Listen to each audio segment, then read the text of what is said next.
another episode of Gov Tech Today. I'm Russell Lowery. And I'm Jen Saha. And together we try and bridge the gap between .com and .gov.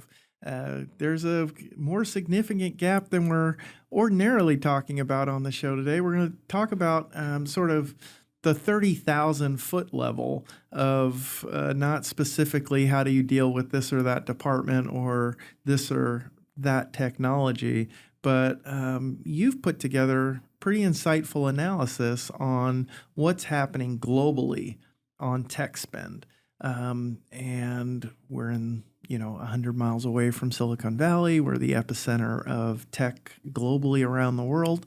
But what's going on right now in the world and state government with regard to tech spend globally? So spending is down, which kind of shocks me, honestly. Like we always talk, it's never down. It's always up. Even in a deficit area, Right. It's down.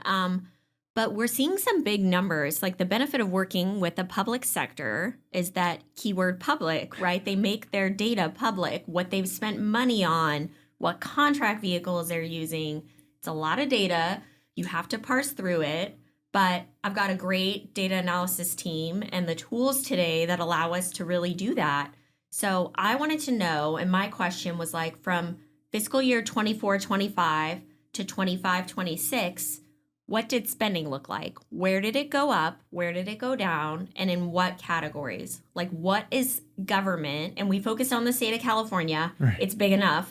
What is government buying and where are they buying it? And so that was sort of the mission I sent my team off to sort of crunch some numbers on. Okay, so that sounds like a massive project, and I know your team's really, really good at it. You're intimate with the data all the time. It's such a big subject. Why don't we break it up into services and goods? And this, when I was reading the report, which I would encourage any listeners reach out to Jen after the show, and perhaps she'll hook you up with some of the insights. Definitely check in. It's a really cool report. But the services component. If we start with services, technology's gotten more complicated. We always hear about the deficit in state service among tech qualified employees. So just from all the framing we hear, we would think that people are spending more on services, but that's not quite what your data shows. It's actually really the opposite of what I was expecting. So much so that I made my guys go back and make sure they didn't miss something or mess something up. So we looked at the largest contract vehicles that sell services in the state of California. So those would be like our master service agreements, CMAS, ITCMAS, TDDC, which is technology, data, and digital consulting contracts, and pulled numbers from 24-25 to compare to 25-26. And I'll just give you the high level here. In 2024-25, those contract vehicles moved about $3.8 billion on services. In 25-26, that number was $2.59 billion. So we're looking at almost a 30% drop on IT services spending on these contract Wait a vehicles. minute. So that's a huge drop. So somebody was getting $3.8 billion, was being shared among market participants. Yep. And that bucket is just $1.3 billion smaller? Yes. Okay. Believe it or not. So, we mapped, I was like, guys, point out to me where the biggest gaps are because these are big numbers. It honestly was sort of spread evenly. We saw about half of the volume on the state's software licensing program, and that's just on the services, so not the software itself, because that's considered a good. But lots of drops on interagency agreements had big drops. Also, formal competitive bids had big drops. IT Master Services Agreement had some drops. So it is really across the board. The biggest drops year over year were in formal competitive bids and non-competitive bids. So, but the biggest headline number was on interagency agreements. Is that is that losses? What is that? What is? Yeah, so an interagency agreement means it doesn't go out to a vendor. This is a contract between departments Right. that are both state government to state government. It could also be state government to higher ed, so a university. So we did see quite a big decline in those, 50% year over year. So is that hitting? It's hitting two agency budgets. It's hitting the agency budget that's no longer spending it, and it's hitting the agency budget that was receiving it. Did your data and I mean, again, it's full, so if you don't have it, I wouldn't know. But I would assume, is that hitting CDT, or is there some other interagency agreement that would explain big that? ones were in transportation. Okay. So the transportation interagency agreements might be between a transportation district and Caltrans. And so we did see big drops in those. How would those be IT spending? They can contract for IT as it relates to transportation. Oh, okay. So if you want to buy software, hardware, goods, services in this instance, you might want to piggyback off of someone else's contract. Okay. The trickle-down effect still hits the industry. Right. Is sort of the bottom line. Like, Got it. What district is buying them that is mattering Okay, here. that makes sense. That makes sense. And so the formal competitive would be sort of the big RFP agreements. Big juicy basically. projects, yeah. Okay, and I have insight into those. So that one I wouldn't have compared the numbers, but that makes sense if new projects are not moving forward or the governor's not budgeting those things. That might represent some pent up demand and say, hey, what was paused or what didn't move forward over the next 2 years that might be teed up for the next administration. But what is that non-competitive bid space? That's $250 million. So I think this is actually a positive. When an agency tries to make a justification, correctly or incorrectly, that they don't have a choice, they have to contract with one vendor. It's called a non-competitive bid. DGS, the administration, and frankly the industry really kind of frown on these because it's non-competitive. And the basis of public spending is that it's competitive. So this means that those non-competitive bids for services went down. And I think that's a positive, honestly. We are seeing less in that category because we are realizing you can compete most of these contracts. Okay. But people are just doing less of it. Yes. For whatever reason. Yes. It could be a policy choice. It could just be, where could I save if I had this spending reduction to make? We do a lot of work through the SLP program for our partners, and I noticed that there was $134 million less of SLP spending, and that caught me by surprise from the idea of every week we're talking about the explosion, everything that's happening with AI, the urgency of this governor to adopt tech for the delivering of services and incorporation. And so I would have expected to see an increase in the adoption of technology, or at least holding flat.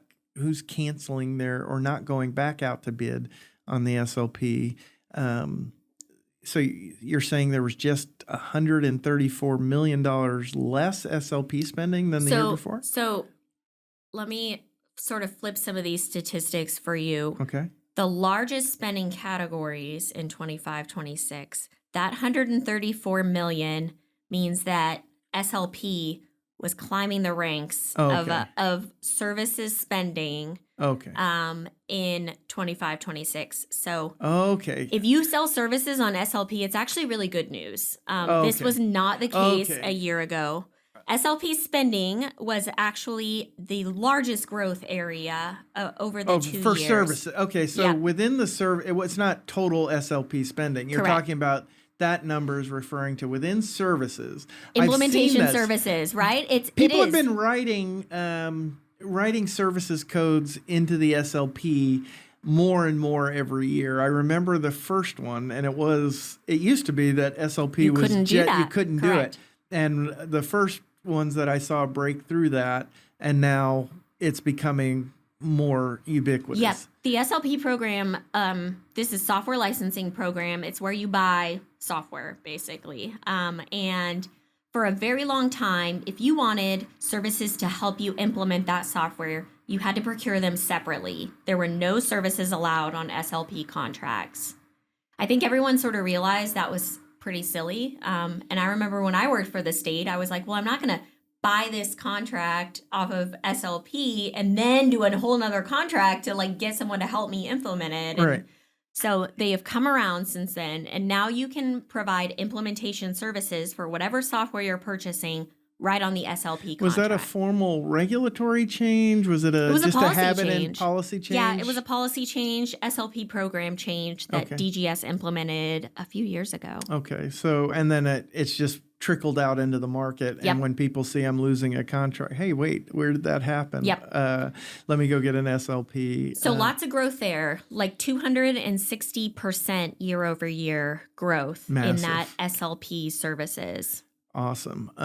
That's news you can use As more if people you're- are waking up to it, As right? more people are waking up, and usually it comes with, why did I lose that? How did I lose that contract?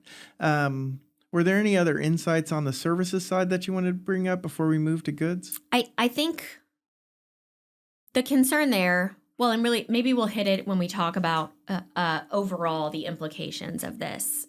But yeah, let's turn it over to goods. So on the good side, what are you seeing on the good side, and how does it relate to what you were seeing on the services side? So goods was more flat year over year. It wasn't the drastic drops that we saw on services. So this means people are still buying software. They're still buying hardware. They're still buying computers. So that's good news. But it is a different trend from previous years where those numbers have also gone up. So flat, it's good. It's not great, right? Right. But when you saw the decline on the services side, so does that mean the state is pursuing its own technology implementation with existing workforce more than contracting out with? Is that the right interpretation when you look at this? I think so. To me, it means it's the state realizing they're going to need to do some more stuff themselves. It's also a shift in what they're buying. Hey, we can't afford to pay a vendor to implement and host this forever. Like, we can't afford endless M&O contracts. Right. So you need to sell us something that we can maintain ourselves. Oh, okay. So that's a philosophical approach that you're putting a number to. Then Right. You're saying this is what I can see in the data that's changing, and I don't want to go into the detail on our podcast right now. But you have that information by department, which ones and You can which slice and vendors are dice all the listening. data any way you want. Yeah, I mean, yeah, that's correct. Because I was like, what are they not buying? Like, I want to know the exact software. Like, I want to know the exact type of service that people are buying. Like, if we see that the state's all of a sudden not buying auditing services, that's scary, right? What can you tell us about the goods that people are buying? Are we talking because maybe I'd start with the definition of good, because in our under goods you're still talking software, but you're also talking routers, switches, desktop, laptop. So what counts as a IT good under your definition? So yes, anything you can touch, even if you can't touch it, software, cloud platforms all count. So this is hardware, software, anything like that. Durable goods. Durable goods. All focused on IT. So when I look at it flat, I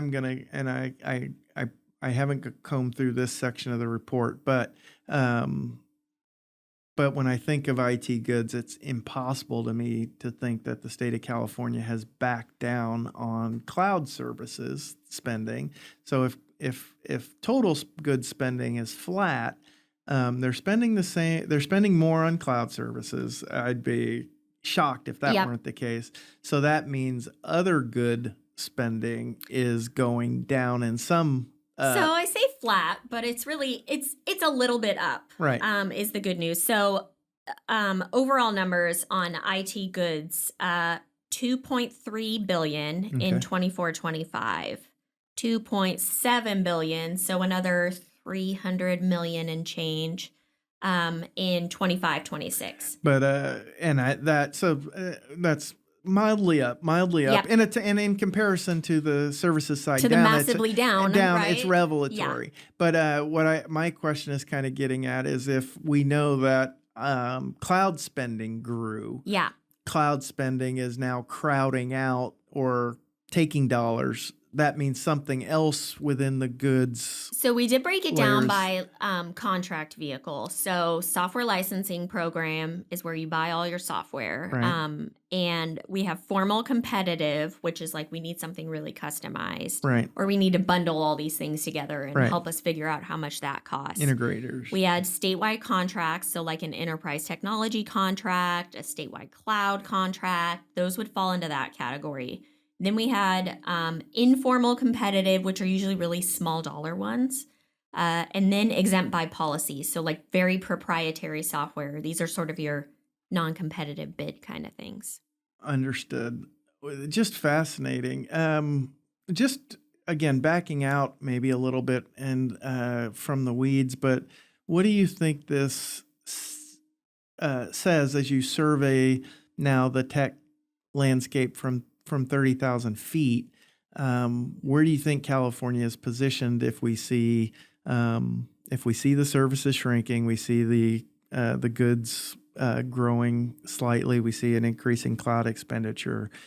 Where do you sit and say this appears to be where California is headed, or what's happening? I mean, I think there's a number of different factors. I don't know if we can sort of extrapolate our spending's down, so the house is on fire and we're all doomed for failure. I think this year in particular, 25-26, we had a lot of political pressures.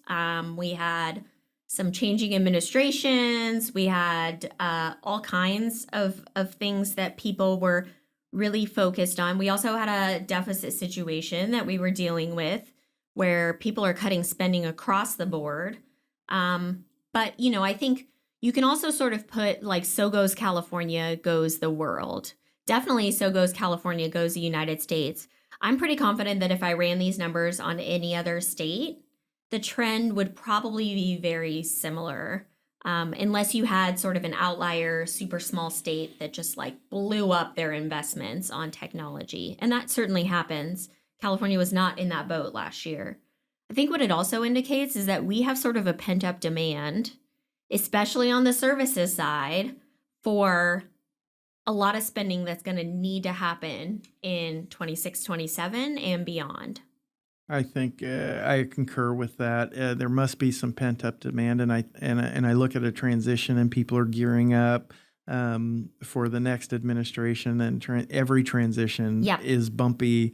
A lot of cans kicked too, right? Like, we don't want to make any huge decisions this year, so we're just going to like sort of slow roll this until a new administration comes in so that we make sure we're aligned with that new administration and what their vision is. And there's good administrators, and I don't use the bureaucrat word pejoratively in this sense. They're effective and they're preparing and getting ready to make their case to a new administration where maybe they weren't going to get a hearing with this one, and you're not sure who your agency is going to be, your director. No, I mean, so you're putting the things in place. It's a very like prudent sort of outlook on what you should be doing right now. Like, I think this aligns with, if I'm an incoming governor, thank you, administrators. Like, let's sit down and focus on where we're really going to spend this money. And then it's off to the races, right?